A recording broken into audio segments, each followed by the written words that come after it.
I'm not sure why memory works the way it does. I've forgotten the due dates of major essays, the punchlines to jokes I once loved, even at times the color of my own bedroom wall. But the memory of that morning at university, the very moment my hopes were strangled by polite committee voices, has sharpened with age instead of dulled. We crowded around a battered metal table in a room that smelled like disinfectant and the insistent, unsweet air of bureaucracy. I remember my hands, folded tightly in my lap, knuckles white and aching. Across from me, a half-circle of 3 professors. Dr. Mishra, with her neat clipboard, glancing at me over the rim of her glasses. Mr. Hickson, ancient and bored. And of course, Professor Walton, the dean, presiding like some Victorian magistrate. My voice sounded childish as I haltingly explained my proposal for my final year practical, an exploration of edible pastry sculptures, something whimsical meant to bridge art and taste, drawing inspiration from the likes of Cedric Grolet and, dare I say it, even Ansel Adams in edible forms. Their faces were carefully neutral, but I could sense the undercurrent already. When I finished, Professor Walton cleared his throat and set his pen down with a small, deliberate click. "Thank you, Aisha. I appreciate your enthusiasm," he said, as though accepting a cup of weak tea offered by a child. "However, our program is focused on developing traditional, market-ready skills. Your project seems more like a spectacle than a skill," Mr. Hickson broke in. His lips trembled around the word spectacle, as if I'd invited him to witness a circus. Dr. Mishra's eyes softened, but she shook her head too. "You're proposing something," she searched for a diplomatic word, "ambitious but impractical. You need to learn foundational skills, not chase, performance art.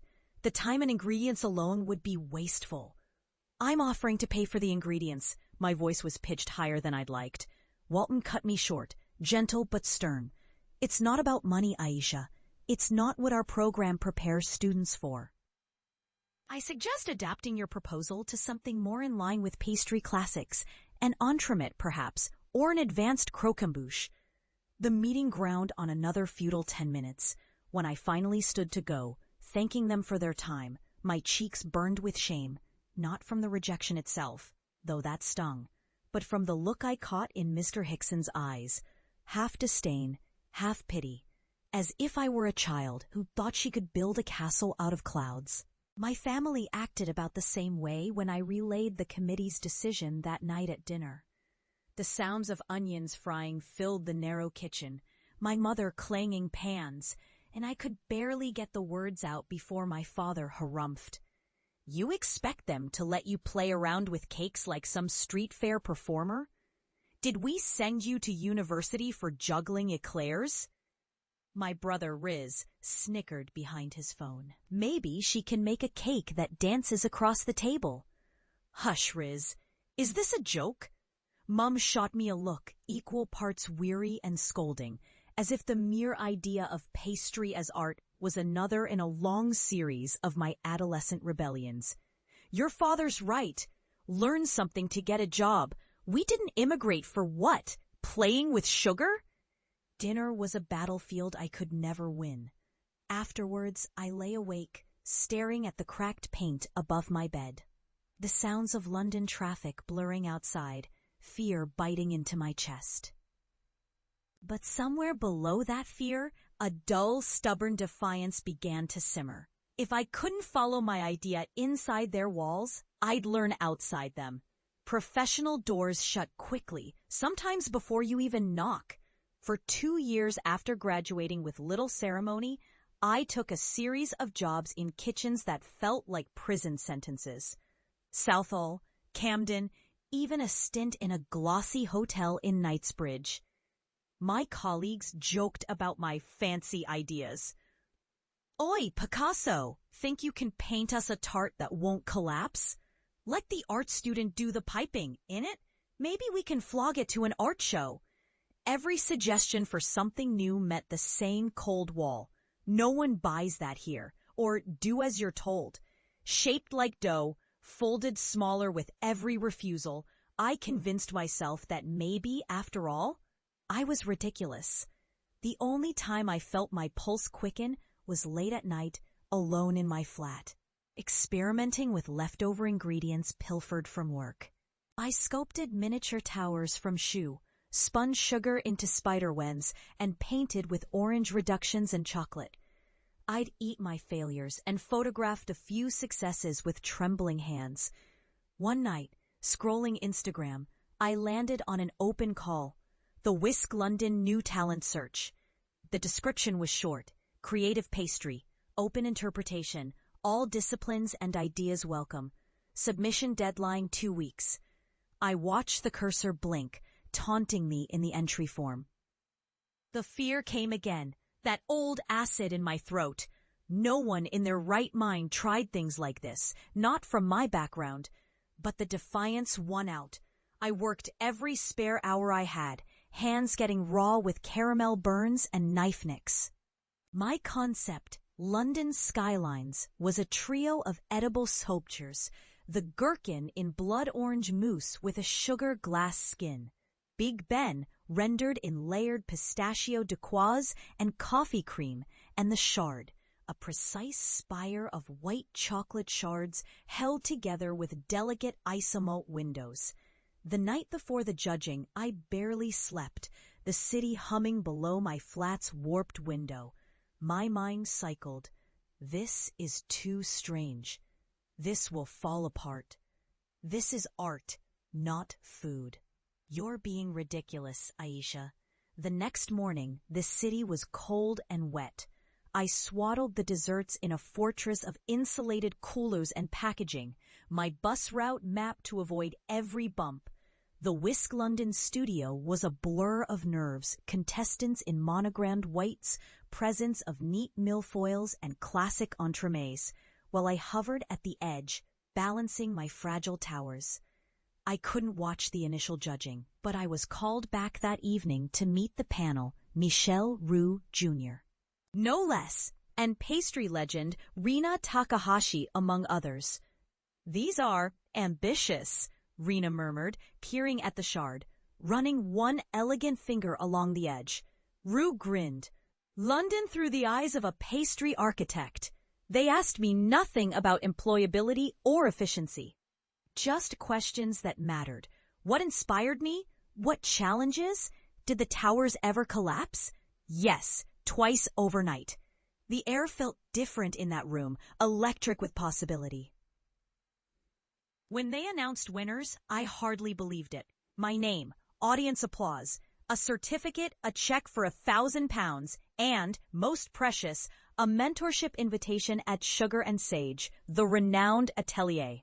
The next years felt like living on a carousel that never slowed. At Sugar and Sage, I was challenged hard. No coddling, no shortcuts, but for the first time, my wild pastry ideas weren't dismissed. We drafted blueprints for cakes, engineered solutions for balancing unwieldy sugar work, and eventually, I was encouraged to pitch my own artistic showcase for the studio's anniversary. My piece, a recreation of Waterloo Station in layers of passion fruit, hazelnut, and lemon marshmallow, went viral online and drew lines of customers around the block. Within months, I was fielding job offers, interview requests. I got headhunted by the Blue Room, an emerging patisserie in Marylebone, and within a year became its creative director. My name went up on the window in neat gold leaf. Aisha Hassan, head pastry chef. All that time, though, my mind drifted back to the old house in Southall, to Reese's laughter and my parents' worried stares. I'd tried, in halting ways, to bridge the gap. Posted them photos of my work, invited them to opening night parties. Their responses remained polite but unchanged. "Not sure we'd fit in there, beta. You must be very busy doing cakes." Then, At the height of the Blue Room's first Christmas, I found out we'd been picked for a BBC food documentary, Chefs Who Were Reshaping London's Taste. And to my heart's flip, our episode would feature a showcase event open to the public and media. A perfect chance for them to see in flesh and sugar the proof I'd fought for. I wrote to my family weeks in advance, tickets tucked into an envelope. "Please come," I wrote. "See what I do. Bring Riz and whoever you like." The day arrived, bright and icy, Oxford Street glittering with holiday lights. My stomach recoiled with every taxi horn, my heart tripping every time the door swung open. The bakery was transformed, Christmas carols playing, fairy lights strung up, and my team and I had spent the week constructing a winter's London, edible models of the city's landmarks, glazed in spun sugar snow. The centerpiece, a 4-foot tower bridge in poured sugar, pistachio marzipan, and gingerbread, stood gleaming on the central table. I was busy directing staff and greeting early arrivals when I spotted them, my parents, arm in arm, Dad in his good blazer and Mum in her practical shawl, blinking in the light.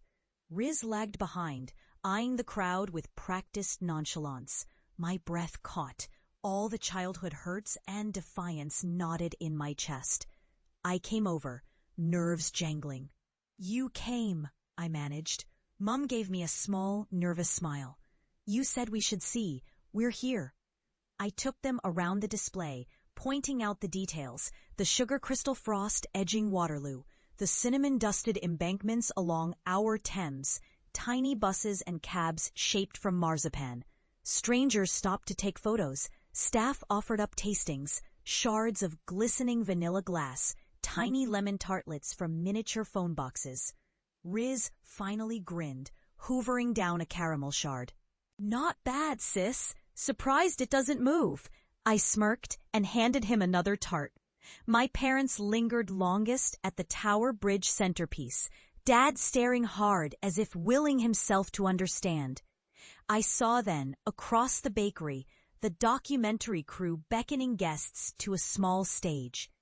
They signaled me, the producers wanted a few words, then planned to film the family witnessing the display. The room's hum faded as I took the microphone. The warmth of the spotlights pressing against my scalp, my hands slightly trembling. I grew up close by, just a few miles, but it might as well have been another world, I began, searching the crowd for their faces. My dream always seemed unnecessary, unwise. I was told again and again that what I loved was too strange, too impractical, that art and food don't mix, that real jobs don't look like this. Gesturing to the glittering bridge, I caught Dad's eye. His jaw worked, as if processing the evidence. "But tonight, this." I gestured at the dazzling tableau,